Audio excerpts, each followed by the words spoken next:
किसान भाइयों बहनों नमस्कार। स्वागत है आप सभी का कार्यक्रम कृषि दर्शन के आज के अंक में। मैं हूं आपके साथ ज्योत्सना। कृषि दर्शन एक ऐसा कार्यक्रम है जिसमें हम आपको कृषि जगत से जुड़ी तमाम जानकारियां देते हैं अपने 3 सेगमेंट्स के जरिए, जो कि हैं विज्ञान और किसान, कृषि स्टार्टअप और फार्मिंग इंडिया। इन तीनों ही सेगमेंट्स में होती हैं कुछ ऐसी खास जानकारियां जो कि आपके लिए काफ़ी सहायक साबित हो सकती हैं। तो फिर आइए अपने आज के कृषि दर्शन कार्यक्रम की शुरुआत करते हैं।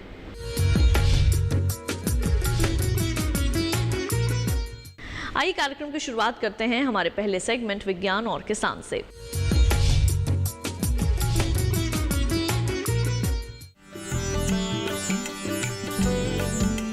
भारत किसानों का देश है, जहां ग्रामीण आबादी का अधिकतम अनुपात कृषि पर आधारित है।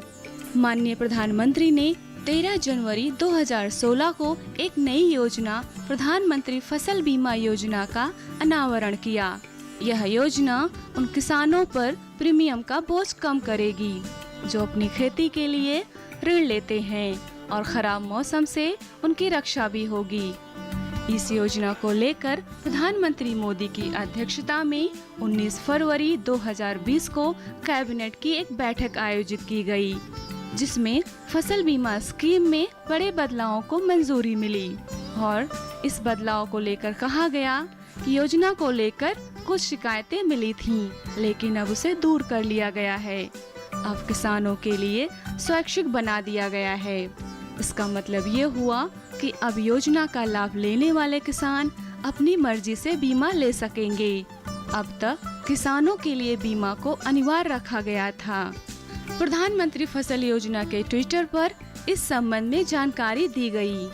इसके मुताबिक फसल बीमा योजना में किए गए बदलावों से किसान पर फर्क नहीं पड़ेगा।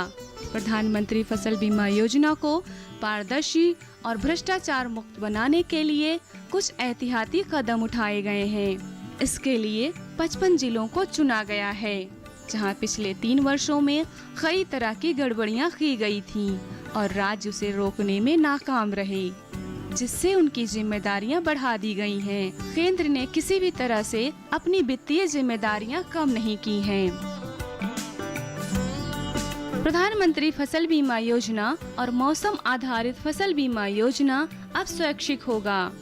केसीसी से पैसा नहीं कटेगा। किसान अपनी पसंद और जरूरत के मुताबिक बीमा ले सकेंगे, जैसे सूखा या बाढ़ के लिए अलग अलग, या फिर दोनों में से कोई एक। तय सीमा में बीमा राशि का भुगतान न करने वाले राज्यों को योजना से बाहर किया जाएगा। राज्यों में बीमा कंपनियां 1 साल के बजाय कम से कम 3 साल के लिए टेंडर भरेंगी। देश के आपदाग्रस्त 151 जिलों के लिए विशेष बीमा योजना बनेगी। नुकसान आकलन और दावा निपटान के लिए मौसम उपग्रह जैसी तकनीक का सहारा लिया जाएगा। फसल बीमा योजना से पहले प्रशासनिक व्यय शामिल नहीं था। इन बदलावों को लेकर जानकारी दी गई कि फसल बीमा योजनाओं को और प्रभावी बनाने के लिए ये बदलाव किए गए हैं। इसे स्वैच्छिक बनाया गया है। प्रधानमंत्री फसल बीमा योजना के कई उद्देश्य हैं। प्राकृतिक आपदाओं, कीट और रोगों के परिणाम स्वरूप अधिसूचित फसल में से किसी की विफलता की स्थिति में किसानों को बीमा कवरेज और वित्तीय सहायता प्रदान करना। कृषि में किसानों की सतत प्रक्रिया सुनिश्चित करने के लिए उनकी आय को स्थायित्व देना। किसानों को कृषि में नवाचार एवं आधुनिक पद्धतियों को अपनाने के लिए प्रोत्साहित करना। कृषि क्षेत्र में ऋण के प्रवाह को सुनिश्चित करना। आपको बता दें, किसानों के फसलों के भुगतान के लिए शुरू की गई योजना अब किसानों के लिए बहुत फायदेमंद साबित हो रही है। इससे किसानों को लाभ तो मिल ही रहा है, साथ ही वे फिक्र होकर फसलों की बुआई कर रहे हैं। और फरवरी में हुए बदलाव के बाद इस योजना का महत्व काफी बढ़ गया है। किसान अब इसमें पहले से अधिक रुचि लेने लगे हैं।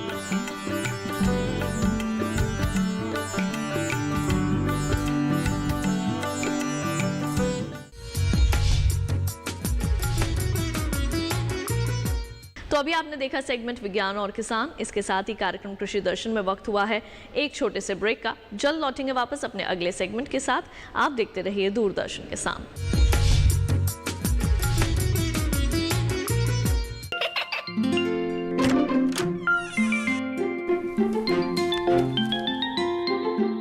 ये क्या हो रहा है? काशवी, इतने कम मार्क्स? काशू, बेटा पढ़ा करो। पढ़ोगी नहीं तो आगे कैसे बढ़ोगी? मम्मा, मैं भी तो आपसे यही कहना चाहती हूँ, पढ़ा करो। आप पढ़ोगे नहीं तो आगे कैसे बढ़ोगे? मतलब? वो देखो। सिर्फ बैक पर छपा ऑर्गेनिक नहीं, ऑर्गेनिक का निशान पहचानिए। पीजीएस ऑर्गेनिक का ये लोगो उन किसानों की पहचान है जो आज भी परंपरागत विधि से रसायन मुक्त खेती कर आपके लिए शुद्ध फसल उपजा रहे हैं। अब समझे मम्मा, अगर मैं प्योर ऑर्गेनिक फूड नहीं खाऊंगी तो अच्छे मार्क्स कहाँ से लाऊंगी? अच्छा बच्चों, जैविक खेती की इस मुहिम को आगे बढ़ाइए, शुद्ध ऑर्गेनिक अपनाइए।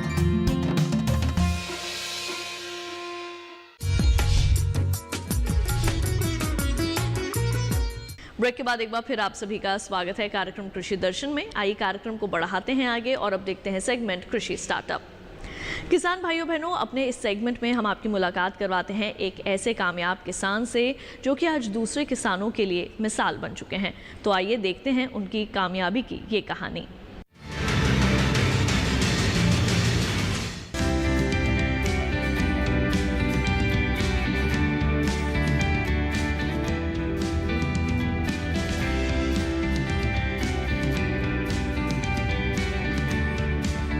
पानी की कमी ने पूरी दुनिया को चिंतित कर रखा है।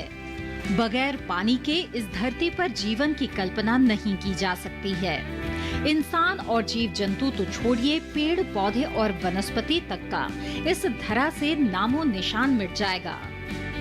कहने को तो इस पृथ्वी का आधे से ज्यादा हिस्सा जलमग्न है, लेकिन समुद्र का जल न तो इंसानों के लिए किसी काम का है और न ही पेड़ पौधों के लिए। मुश्किल पीने वाले और जीने वाले जल की है, जिसे दुनिया संरक्षित करने के लिए तरह तरह के प्रयास करती है। उन्हीं प्रयासों में एक प्रयास है जिसे पूरी दुनिया ने सराहा है और उस प्रयास को दुनिया के सामने लाने वाले हैं किसानों के महानायक सूंडाराम। सूंडाराम ने ऐसी तकनीक इजाद की है जिससे महज 1 लीटर पानी में ही पौधा पनप जाएगा।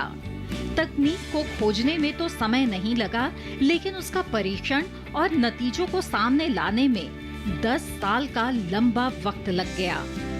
1982 से ही सूंडाराम को खेती के प्रति रुझान था, लेकिन पढ़ाई के बाद जब सूंडाराम ने ठान लिया कि उन्हें खेत और खेती में ही आगे की जिंदगी गुजारना है, तो वो देश की तमाम कृषि संस्थाओं में ट्रेनिंग के लिए जाने लगे। इसी दौरान 1982 में सूंडाराम देश की राजधानी दिल्ली स्थित IARI young farmer training course में आए थे। इस ट्रेनिंग के दौरान उन्हें ड्राई लैंड फार्मिंग के बारे में जानकारी दी गई। तो हुआ क्या कि मैं 1982 में यंग फार्मर ट्रेनिंग कोर्स में था IARI में, तो वहाँ ड्राई फार्मिंग की टेक्निक सीखी थी।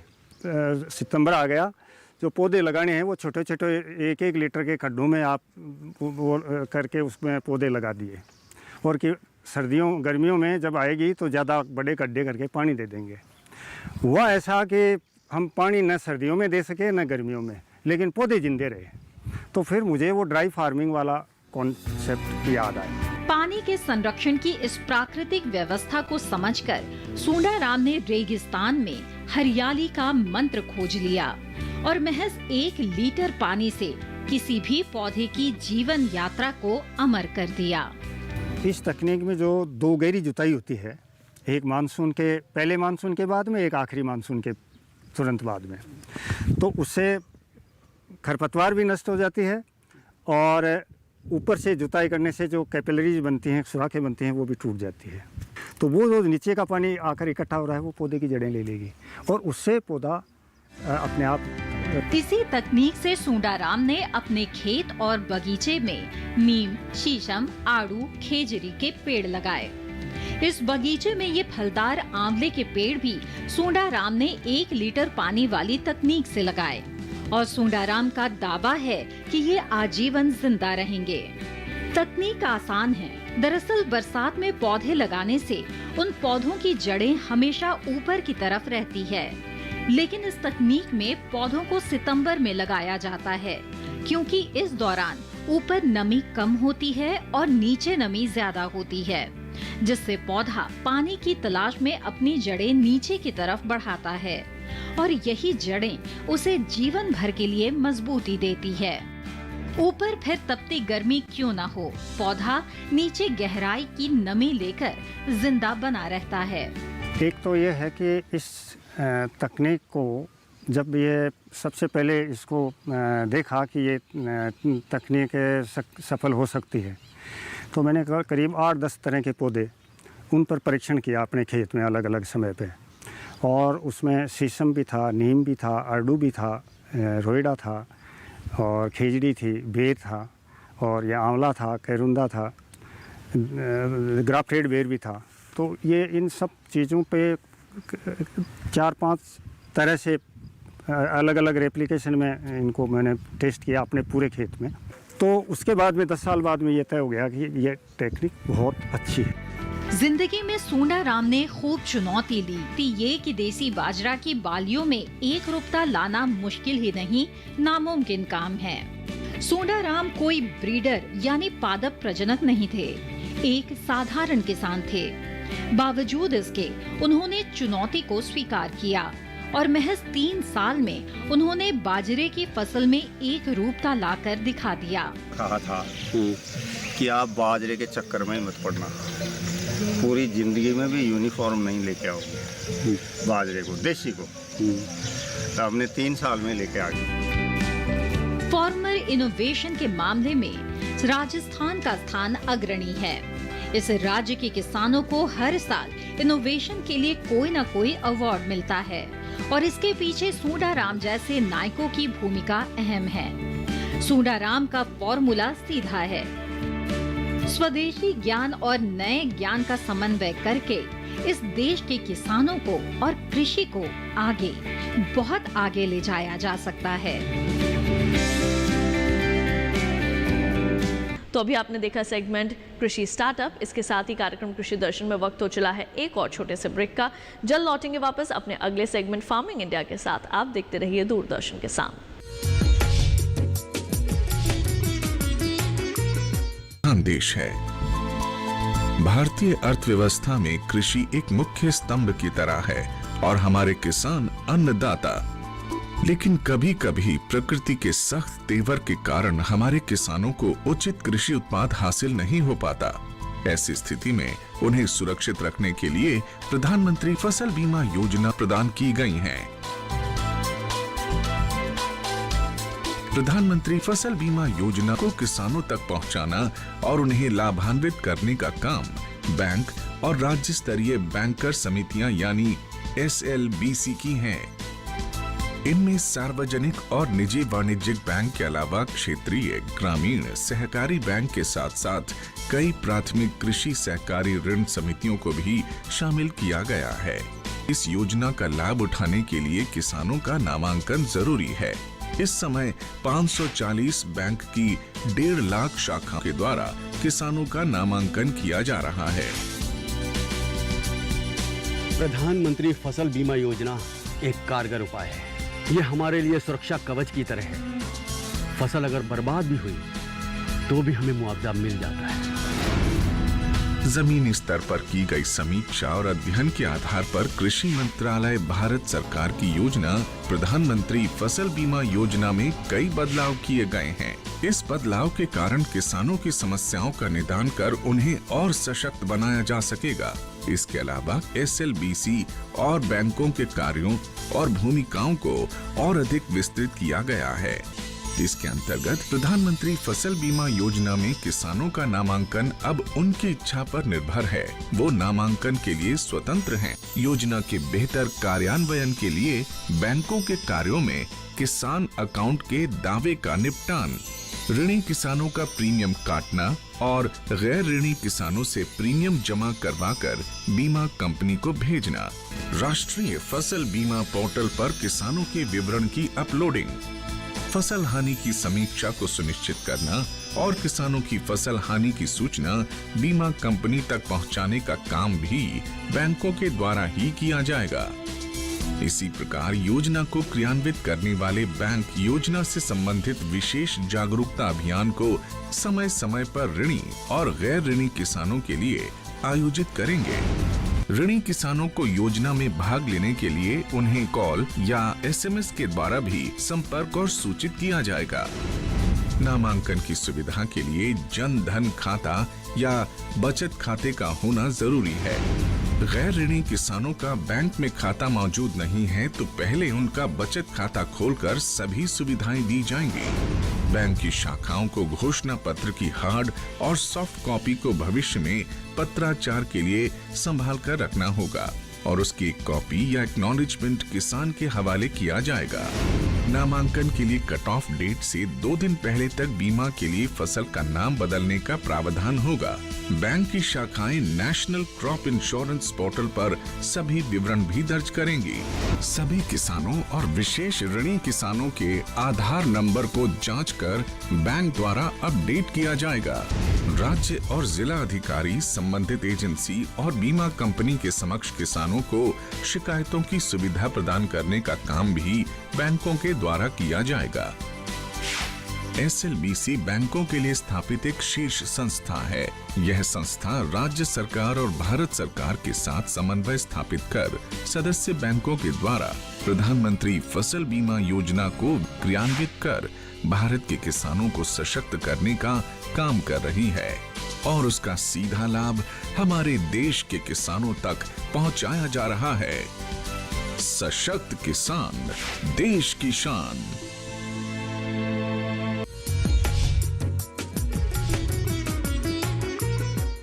ब्रेक के बाद एक बार फिर आप सभी का स्वागत है कार्यक्रम कृषि दर्शन में। आइए कार्यक्रम में बढ़ते हैं आगे और अब देखते हैं सेगमेंट फार्मिंग इंडिया। किसान भाइयों बहनों, अपने आज के फार्मिंग इंडिया सेगमेंट में कुछ ऐसी दिलचस्प जानकारियां आपके लिए लेकर आए हैं जिससे कि आपको सहायता प्राप्त हो सके, चाहे वो क्षेत्र हो खेती किसानी का या फिर क्षेत्र हो पशुपालन का। तो आज क्या है फार्मिंग इंडिया सेगमेंट में खास आपके लिए, आइए जानते हैं।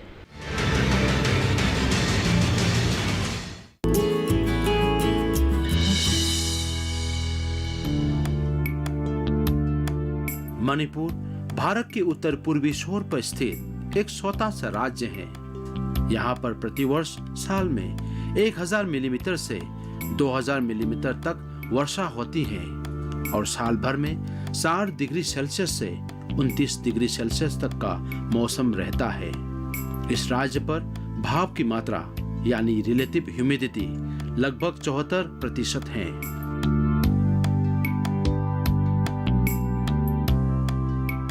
प्राकृतिक रूप से भगवान ने हमें पानी, हवा, जलवायु आदि स्थिति प्रदान की है, जिस कारण यहाँ के किसानों के आय का स्रोत कृषि है।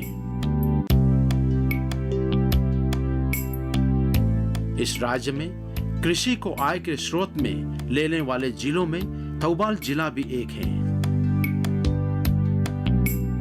अप्रत्याशित रूप से इस गांव की महिलाओं की आबादी 100% में से 81% है, जिसमें से 55% पुरुष श्रमिक के रूप में काम करते हैं और कृषि गतिविधियों से होने वाली आय को बढ़ाते हैं।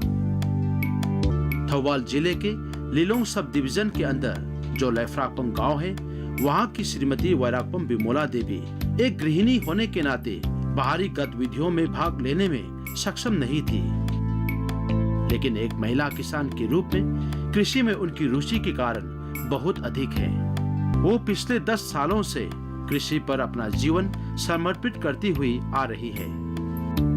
बेहतर आय के लिए वो अपने खेत में विभिन्न प्रकार की फसलें उगा रही हैं। जो भी मैं कर रही हूँ बिना किसी के मदद के कर रही हूँ।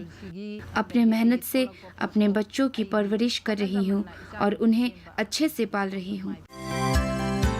प्राचीन काल से मणिपुर में मछली को एक महत्वपूर्ण व्यंजन मानकर बड़े चाव के साथ खाया जाता है और यहाँ के महिला किसान भी मछलियों का पालन करती है। ऐसे महिलाओं में श्रीमती बिमोला देवी भी एक है। बिमोला देवी मछली के उत्पादन में वृद्धि करके अधिक आय प्राप्त करने की लगातार कोशिश कर रही हैं। उसके पास एक बड़ा तालाब है जिसमें वे रहू, मृगल, कतला, बाव, ग्रास कार्प, सिल्वर कार्प आदि मछलियां पाल रही है। बिमोला देवी द्वारा उत्पादित अत्यधिक फसल तो ऑर्गेनिक होता है, इसलिए लोग उन्हें बेहद पसंद करते हैं। इन सभी उत्पादनों को जैविक उत्पादन बनाने के उद्देश्य से एक वर्मी कंपोजिटिंग यूनिट भी बिमोला देवी ने पास में रखा और इसे उपलब्ध वर्मी कंपोस्ट को वो अपने खेतों में प्रयोग करती हैं।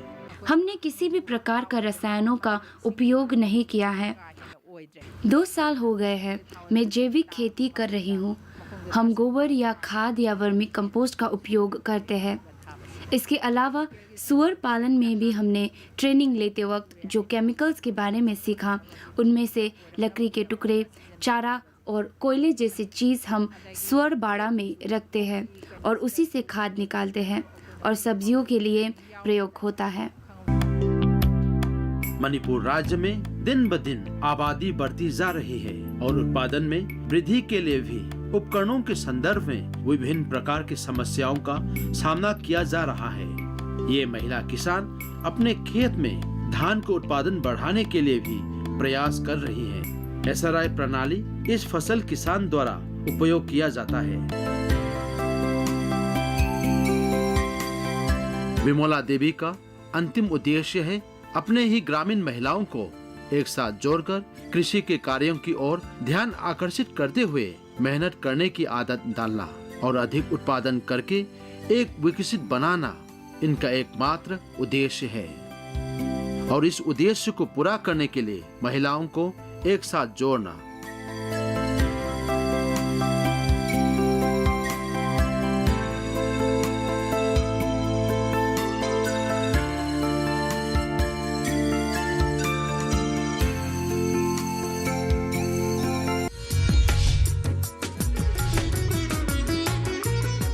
तो अभी आपने देखा सेगमेंट फार्मिंग इंडिया। आइए कार्यक्रम में बढ़ते हैं आगे।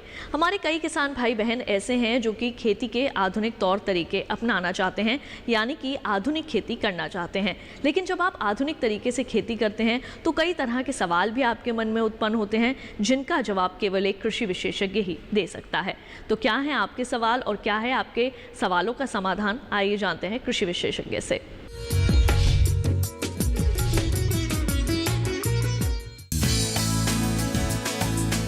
खरीफ की तिलहनी फसलों में मुख्य रूप से मूंगफली, सोयाबीन, तिल की खेती भी हम करते हैं। और इन सभी तिलहनी फसलों में हम देखें तो प्रमुख फसल इस मौसम की है वो है सोयाबीन। सोयाबीन के अंतर्गत हमारे देश में का सबसे ज़्यादा क्षेत्रफल भी है, इसका उत्पादन भी सबसे ज़्यादा होता है तिलहनी फसलों के अंतर्गत। तो पहली बात ये आती है, जब हम सोयाबीन लगाना चाहते हैं तो पहले एक खेत को अच्छी प्रकार से तैयार करें और खेत को मिट्टी पलटने वाले हल से 2-3 जुताई करके पाटा लगा के ठीक प्रकार से इसको तैयार करें। उसके बाद ये ज़रूरी हो जाता है कि निश्चित कर लें आप खेत में नमी का लेवल जो है, नमी का स्तर बहुत अच्छा होना चाहिए। इसके लिए ज़रूरी होता है कि जब मानसून आ जाए उसके बाद बुवाई करें।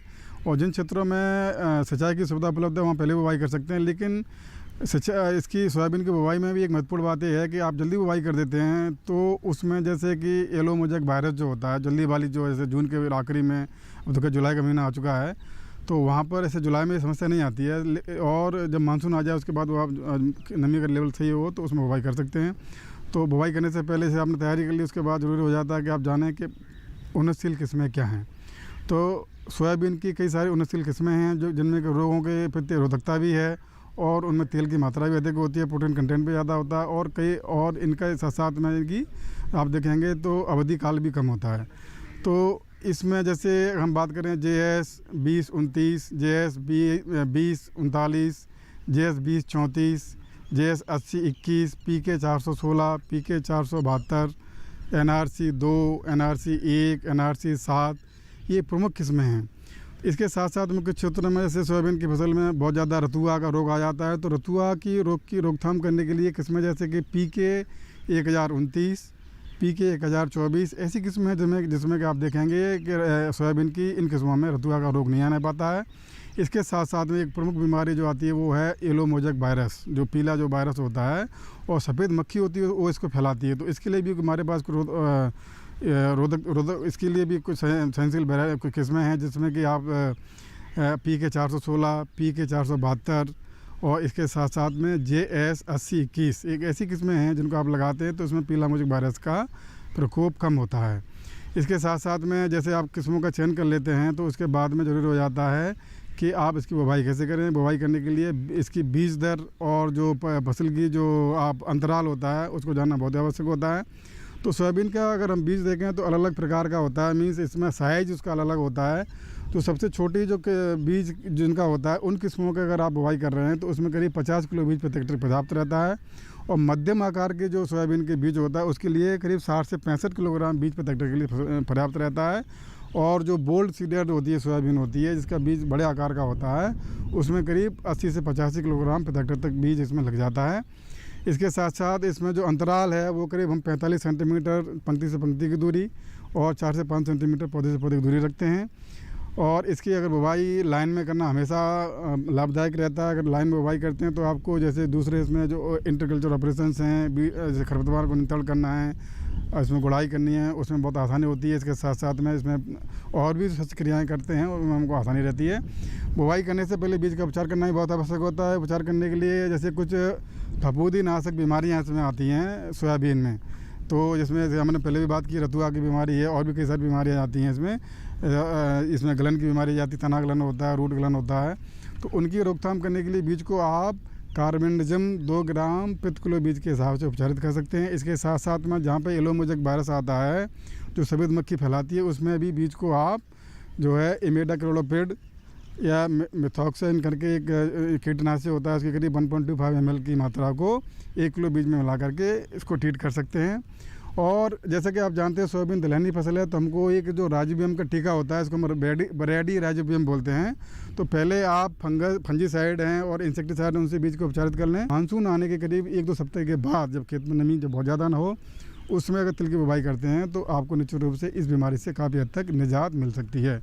इस प्रकार से किसान भाई अपनी जो है उनकी मार्केट में किस चीज़ की डिमांड है और उनके यहाँ किस फसल की खेती हो सकती है, इन तिलहनी फसलों का अगर समावेश अपने फसल प्रणाली में कर लेते हैं तो अगर आप देखेंगे तो सरकार ने भी इनके उत्पादन को बढ़ावा देने के लिए बहुत सारा योजनाएं शुरू की हैं। इसमें मुख्य रूप से अगर आप देखें तो मिनिमम सपोर्ट प्राइस इसमें तिलहनी फसलों की अन्य फसलों की अपेक्षा काफ़ी अधिक है और इनकी ज़रूरत भी मांग भी इन फसलों की दूसरी फसलों की अपेक्षा, जैसे हम बात करें अनाज वाली फसलों उनके मुकाबले में इनकी जल मांग, पोषक तत्वों की मांग वो भी काफ़ी कम होती है। तो इनका अगर समावेश करते हैं जैसे मानसून आ जाता है तो हमने जो भी बातें अभी यहाँ बताई हैं तो उपयुक्त किस्मों का चयन करके आपके क्षेत्रों के लिए भी संतुष्टि की जाती है। इस प्रकार से अगर इन चीज़ों बातों को ध्यान रखेंगे तो निश्चित रूप से खरीफ के मौसम से तिलहनी फसलों से आप अधिक पैदावार लेकर के अधिक मुनाफा कमा सकते हैं।